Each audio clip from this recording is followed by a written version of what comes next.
Welcome to Perfect Word Media. I'm standing here in the parking lot of Super Walmart, Gunnersville. That's Gunnersville, Alabama, USA. And what I want to tell you is in 2019, I was treated like a shoplifter here. And I sued them for $30,000 for harassing me and treating me like a shoplifter when it did not warrant it. My debit card had simply been declined.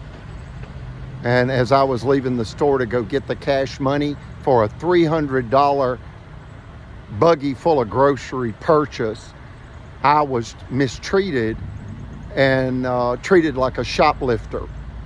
So come to find out, it's the sheriff, Phil Sims, that was telling the deputies to tell the security at Walmart to target me. And they did.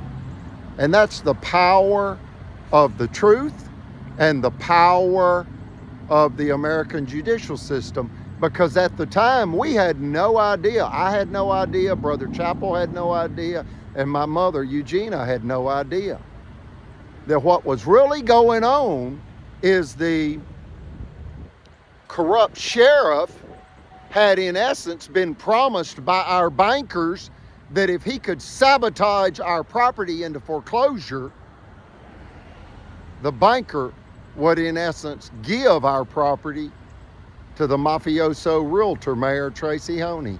Wow. And then you find out what actually triggered it was the officials had just become aware of what we call the $1 billion retail outlet development deal going in, which is now under construction directly across Highway 431 from our property. Look at that. Corrupt county, Marshall. The judges steal land for the mafioso mayor. And the sheriff is also corrupt. No home safe, folks. The 7 people in this tragedy that belong in federal penitentiary is, number 1, mafioso mayor Tracy Honey, Albertville City mafioso mayor Tracy Honey, a real estate developer and mayor that ordered my family destroyed to steal our property. The second is the attorney for the city, Jimmy Carnes. He mocked Brother Chappell in open court August 16th, 2022, and that emotional and judicial violence that took place in that courtroom by Blood Judge Mitch Floyd and Albertville City Attorney Jimmy Carnes killed Brother Chappell with a fatal heart attack on August 31st, 2022. They were targeting us, harassing us, terrorizing us, planting illegal narcotics and firearms on us, and then you find out they wanted our property into foreclosure, and they had been promised by our bankers that if they could get us into foreclosure, the bankers would give our property to the city mayor. Look at that. The third person would be Judge Mitch Floyd. The fourth would be Judge Timothy Francis Riley. The fifth would be bad banker Chris Bailey, president of Liberty Bank.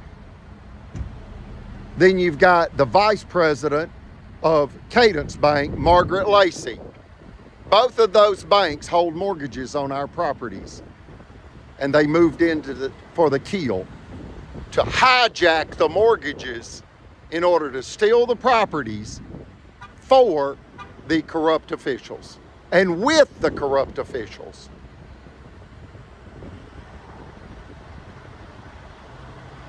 And then you've got Sheriff Phil Sims. Sheriff Phil Sims, a very dangerous criminal with a gun.